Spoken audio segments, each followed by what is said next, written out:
Hola, aquí nuevamente su hermano Estéfano, el perro cananeo que se sació de las migajas. Vamos a continuar con este tema apasionante de Jefté y su hija.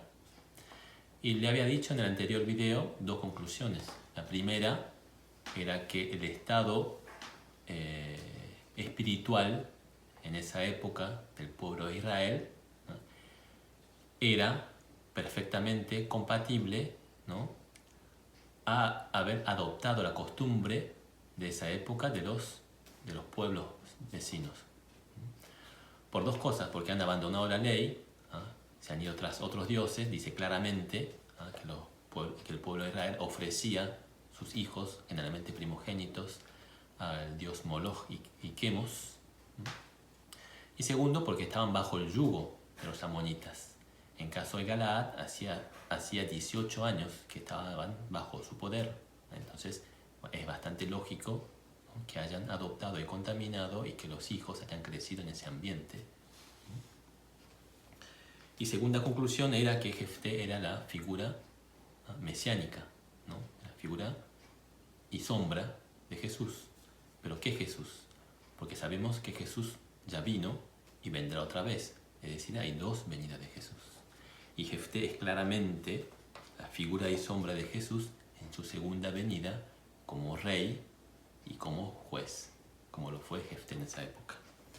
Y esto lo podemos ver claramente, porque Jefté fue echado por los suyos, ¿no?, fue a vivir a la tierra de las naciones, ¿no?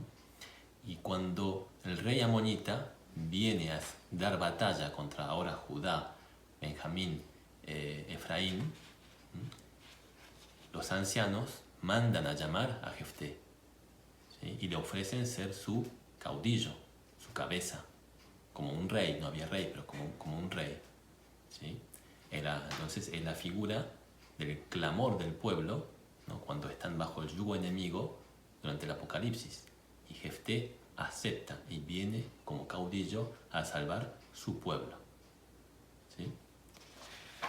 Entonces, ¿qué pasa con Jefté? Ya sabemos, Jefté gana la batalla, ¿no?, libera a su pueblo de los amonitas.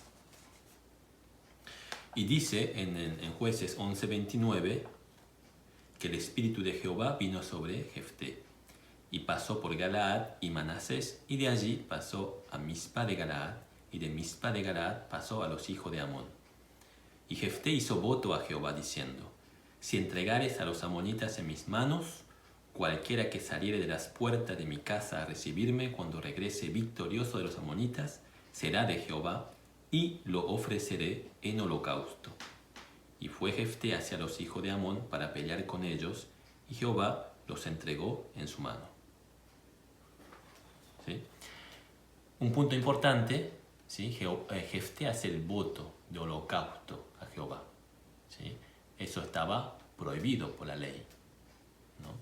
Dice en Levítico, no ofrecerás tus hijos, ¿no?, no pasarás tus hijos por fuego, ¿no? Dice claramente en Levítico 18:21, dice así: tampoco darás hijo tuyo para ofrecerlo a Moloch, ni profanarás el nombre de tu Dios, yo soy el Señor. Entonces esto habla de la falta de conocimiento de Jefté y el alejamiento del pueblo en general de la ley de Dios, ¿sí? Y sigue. Bueno, Jefté gana la batalla, y esta parte es muy interesante, quiero que presten atención. Dice en Jueces 11:33: y desde Aroer hasta llegar a Minit, son las tierras que Jefté va conquistando, 20 ciudades, y hasta el prado o la vega de las viñas. Los derrotó con muy grande estrago. Así fueron sometidos los amonitas por los hijos de Israel. 34. Entonces volvió Jefté a Mizpa, a su casa, y he aquí su hija que salía a recibirle con panderos y danzas, y ella era sola, su hija única. No tenía fuera de ella hijo ni hija. Entonces cuando Jefté la ve, rompió su vestido diciendo: ay, hija mía, en verdad me has abatido, y tú misma has venido a ser causa de mi dolor, porque le he dado palabra a Jehová y no podré retractarme. Ella entonces le respondió: Padre mío, si le has dado palabra a Jehová, haz de mí conforme a lo que prometiste, ya que Jehová ha hecho venganza en tus enemigos, los hijos de Amón. Y volvió a decir a su padre: Concédeme esto, déjame por 2 meses que vaya y descienda por los montes y llore mi virginidad, yo y mis compañeras. Bien. Otra vez, imaginen la escena, ¿sí? Entonces Jefté viene victorioso, de una victoria enorme, dice ahí, ¿sí? Con muy grande estrago. Y el último terreno que conquista es el prado de las viñas, ¿no? Siempre la viña tiene un simbolismo especial. Y Jefté, ¿qué hace? Vuelve a Mizpah, ¿sí? Que era su casa, y allí quien sale a recibir es su hija, única, virgen. ¿Sí? Mizpah significa el guarda, ¿no? el vigilante, ¿no? El atalaya. ¿Sí? Entonces es la imagen de Jesús en su segunda venida que vuelve, y ahí dice vuelve. ¿Sí? Y hay un pueblo que está haciendo una atalaya, ¿no? Esperando la venida. Esa es la figura. ¿Y quién está esperando su venida? ¿Quién es la primera persona que está esperando que Él venga? Es obviamente su hija, la única, su único pueblo, el pueblo de Israel. Y sale a recibirlo con danzas y panderos, ¿no? Con panderos y danzas. ¿Sí? ¿Y qué pasa? Jefté había hecho un voto, ¿no? Voto de holocausto de su hija, ¿no? Bueno, otros dicen que no, pero es evidente y tiene que ser así la historia. Yo le voy a explicar por qué. Pero también Jefté desconocía, ¿no?, que se podía redimir a su hija del voto. Eso está en la misma ley, ¿sí? Uno cuando hace voto a Jehová y se arrepiente, se puede retractar. En caso de una persona, mujer, si era menos de 20 años, tenía que darle 10 ciclos de plata, ¿sí? Y si era más de 20 años, 30 ciclos de plata. 30 ciclos de plata. Que es una cifra muy importante, ¿no? Muy característico en la Biblia. Entonces yo me animaría a decir que la hija de Jefté tenía más de 20 años y probablemente tenía que ofrecer 30 ciclos de plata. Eso no lo sabía, ¿ah?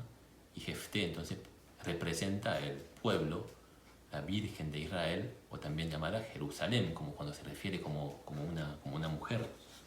Entonces también es un mensaje para decir que el pueblo de Dios pereció aquí por falta de conocimiento. Uno, porque hizo el voto, y segundo, porque no sabía que se podía rescatar, ¿sí?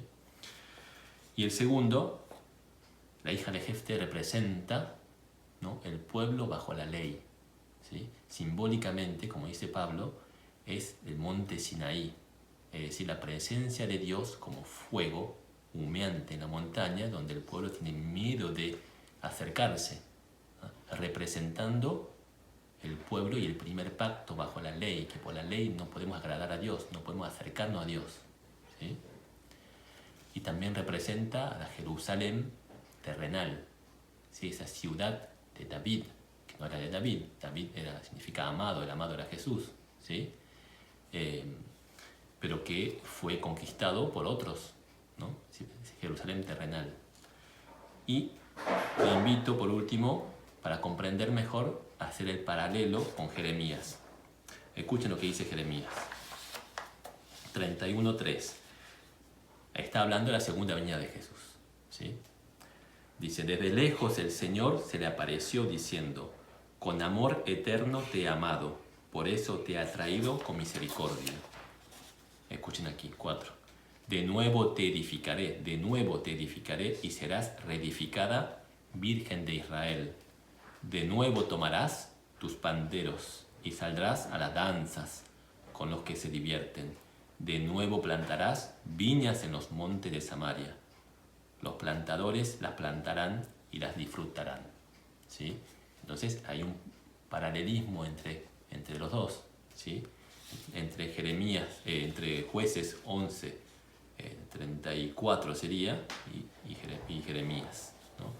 Pero en este caso, la Virgen de Israel representa el monte Sión, es el segundo pacto, el pacto de la gracia, es el Jehová hecho carne que viene a salvar su pueblo, el único que cumplió la ley y que por su justicia puede salvar a los injustos, justificar por medio de su sangre, representando a la Jerusalén celestial, ¿sí? Jerusalén celestial. ¿Y qué va a pasar?